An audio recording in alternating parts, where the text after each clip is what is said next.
what is equity to you first? Like, how would you kind of think about this term? And then, moving forward, because I know you have a podcast as well, and that you, Yeah. you you ran on Lung Cancer Canada, right? And you talked a Yeah. lot about that, is at least in the clinical trial perspective. Is there, like, what can we do? Because it seems like data seems like an obvious thing that Yeah. we should that would kind of help in at least understanding what the problems are, right? And then how do you kind of move forward? But like, what to you is equity, and then maybe we take it wherever you would like to go there. Yeah. So today, September 30th is, yeah, that's right. It's the day when we bring to mind, truth and reconciliation. But it really shouldn't be tokenism. I think some people will put on an orange T-shirt like I have, and that's like job done. They're just, but it's not. A couple of weeks ago, the CMA, Canadian Medical Association, issued a formal apology for harms caused to Indigenous peoples over the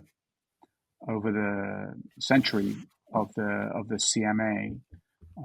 They apologize for their role and the role of the medical profession in general as sort of our representatives for past and ongoing harms to First Nations, Inuit, and Métis people, ranging from residential hospitals and abuses and failures that the medical profession has to hold its hand up and be responsible for.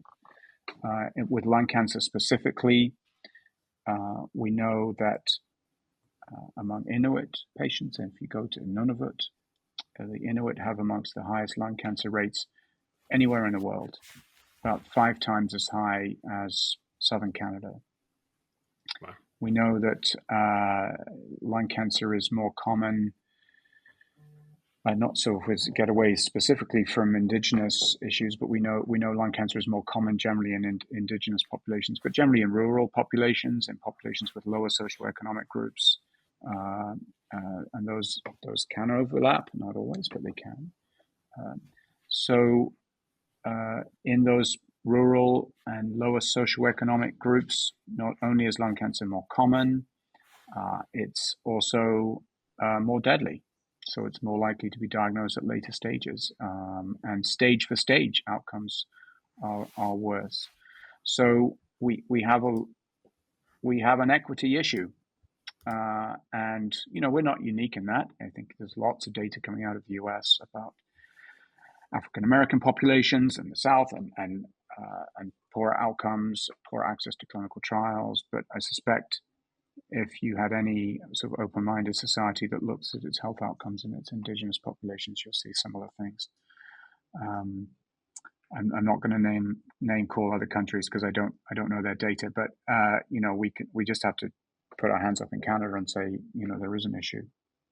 Of course, that's the first way to fixing something, is to recognize there's a problem, isn't it? And then we can actually work towards things. And it might be as simple as things like lung cancer screening, which is just starting to roll out in a number of provinces, but really to say, okay, where do we want to put our screening units? Do we really want them in downtown Ottawa and downtown Toronto? Sure, we do, because they're big population centers.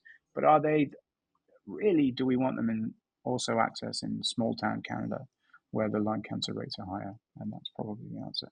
And actually, because I know Ottawa, it's for those of you who are not familiar with kind of geography of Canada, Ottawa is sort of in the south of Canada, and I believe that a lot of the population, I think Ottawa treats cancer patients that come from one of the territories. I forgot which one is it. Yeah, from Nunavut. It's from Nunavut. Okay, so from Yeah. Nunavut, right?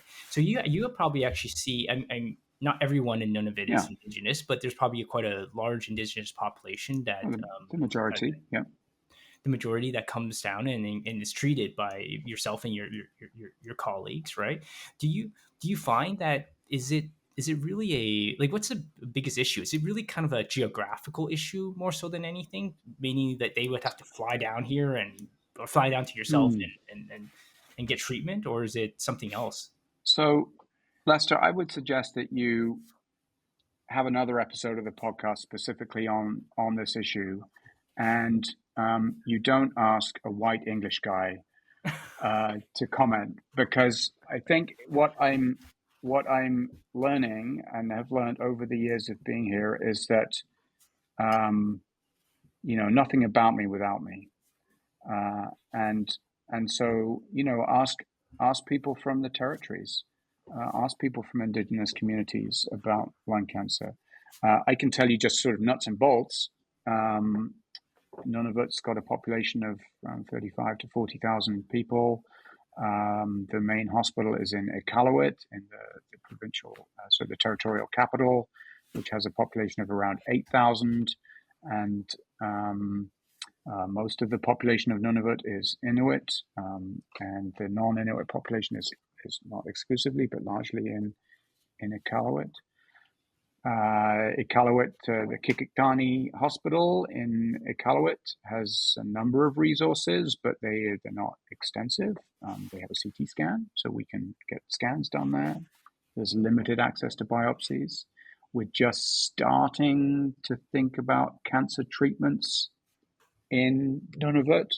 Right now, people come down to Ottawa from eastern Nunavut, come to Ottawa, and then from western Nunavut, Winnipeg or Edmonton.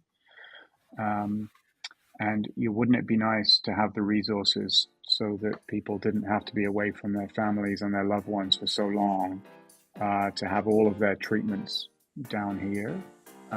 Now, sometimes, just unrealistic to think that you have all of that expertise in a territory the size of Mexico with a population of 35,000, but we could do some things better.